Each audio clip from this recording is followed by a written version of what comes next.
Assalamualaikum warahmatullahi wabarakatuh. Bersama saya Rian Kurniawan dari kelas Manajemen Lokal D1. Jadi kali ini saya akan mempresentasikan untuk pertemuan ke-7 untuk mata kuliah pengantar bisnis. Tema kita hari ini adalah motivasi kerja dan hubungan industrial. Langsung saja kita masuk ke yang pertama. Itu motivasi kerja. Apa itu motivasi kerja? Bisa kita lihat, motivasi kerja adalah sesuatu yang mendorong seseorang baik berasal dari dalam maupun dari luar dirinya atau dirinya sendiri. Sehingga seseorang tersebut akan memiliki semangat, keinginan, dan kemauan yang tinggi serta akan memberikan kontribusi yang besar kepada perusahaan yang ia ikuti atau yang menjadikannya sebuah karyawan, menjadi karyawan. Kemudian kita lanjut. Kita lanjut di sini ada indikator motivasi kerja. Itu yang pertama adalah daya dorong. Daya pendorong adalah semacam naluri yang berupa suatu dorongan, kekuatan untuk menggerakkan seseorang dalam berperilaku guna mencapai tujuan. Namun, cara-cara yang digunakan berbeda-beda dari tiap-tiap individu menurut latar belakang kebudayaannya masing-masing. Kemudian yang kedua itu adalah kemauan. Kemauan adalah dorongan untuk melakukan sesuatu karena terstimulasi atau terpengaruh dan dari luar atau orang lain atau lingkungan. Kemauan mengindikasikan adanya reaksi tertentu sebagai akibat adanya tawaran dari orang lain. Kemudian itu adalah yang ketiga adalah kerelaan. Kerelaan adalah sesuatu untuk persetujuan atas permintaan orang lain agar dirinya mengabulkan permintaan tersebut tanpa merasa adanya keterpaksaan atau yang bisa dibilang ikhlas. Kemudian itu yang keempat, yaitu membentuk keahlian.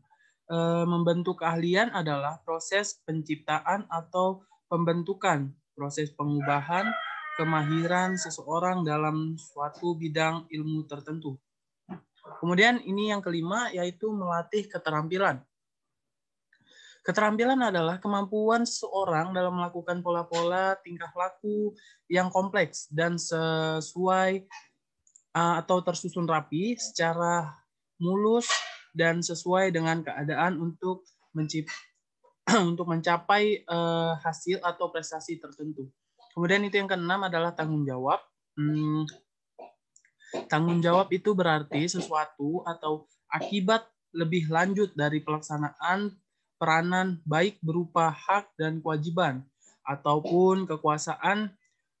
Tanggung jawab diartikan secara umum sebagai kewajiban untuk melakukan sesuatu atau berperilaku menurut cara tertentu. Kemudian yang ketujuh, yaitu kewajiban. Kewajiban adalah sama seperti tanggung jawab, tetapi itu adalah sesuatu yang harus dilaksanakan atas sesuatu yang dibebankan kepadanya. Misalnya dalam bidang kerja, Anda akan diberikan tugas-tugas yang harus dilaksanakan atau diselesaikan. Kemudian itu tujuan.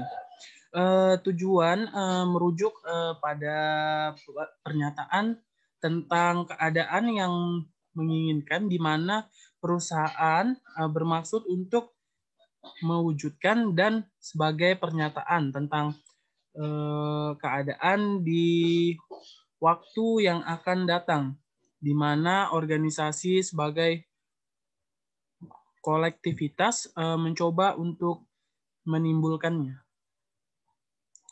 Kemudian ini ada cara untuk meningkatkan motivasi kerja. Yang pertama itu Anda harus mempunyai tujuan akan dicapai. Jadi kita pertama harus memiliki tujuan, tujuan apa yang kita capai, apa yang ingin kita yang kita capai. Ya.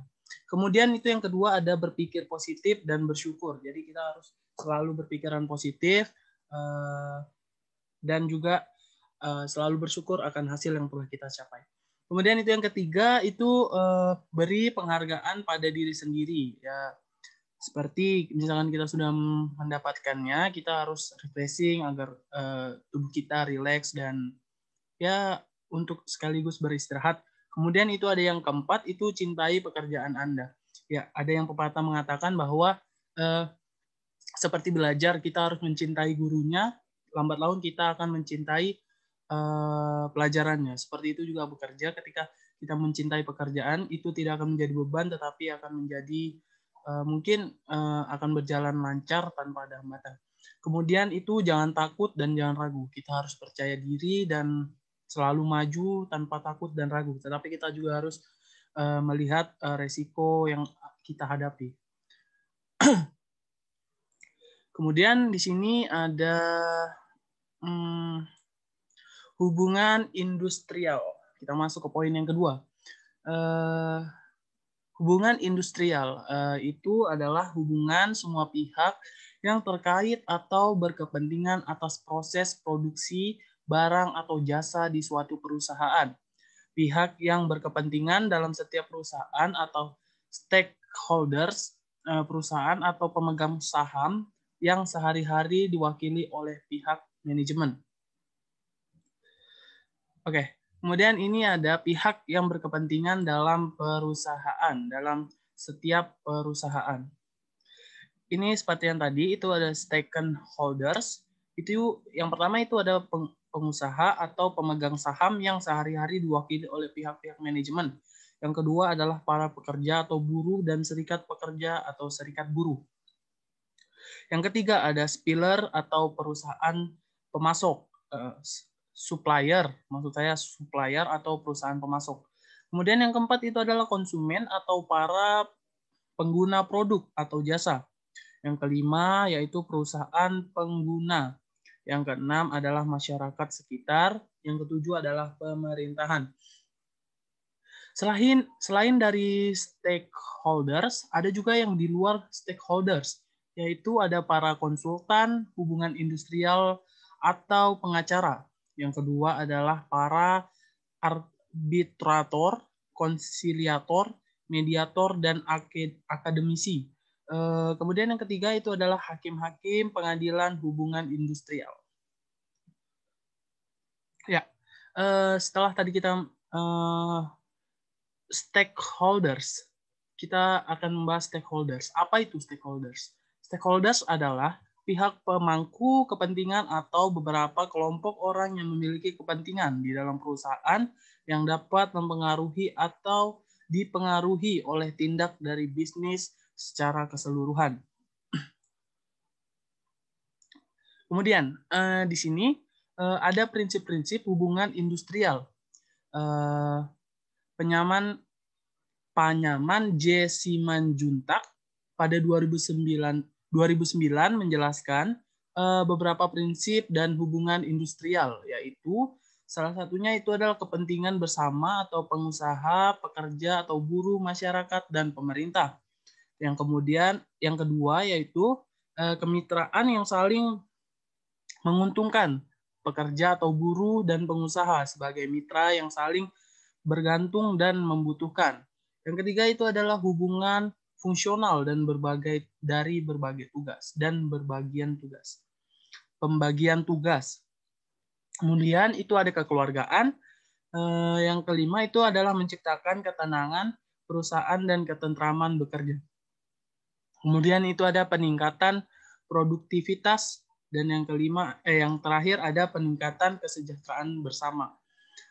Selain prinsip-prinsip hubungan industri, Benjamin J. Simanjuntak juga saran pendukung untuk hubungan industri.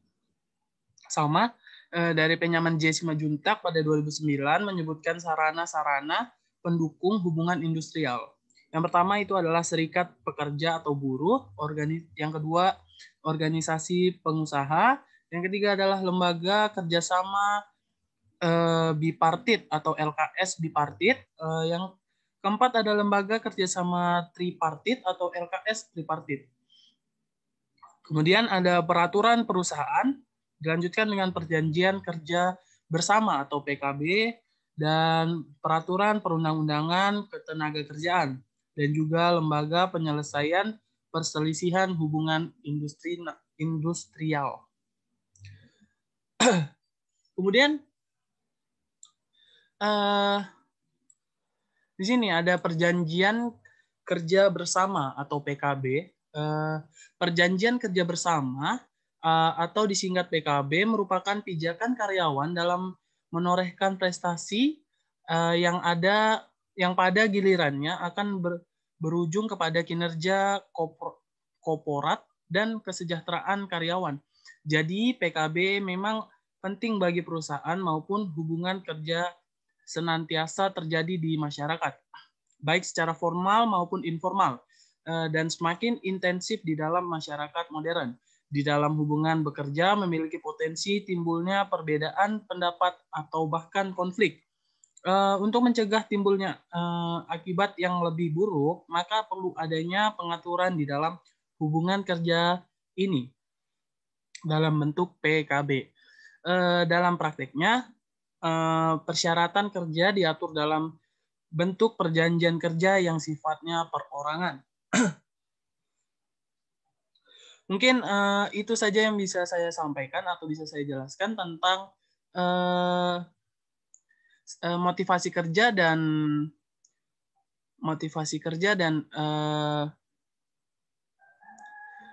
hubungan industrial. Lebih dan kurangnya saya mohon maaf. Jika ada kesalahan juga saya mohon maaf. Lebih dan kurangnya saya mohon maaf. Wabillahi taufiq wal hidayah. Wassalamualaikum warahmatullahi wabarakatuh.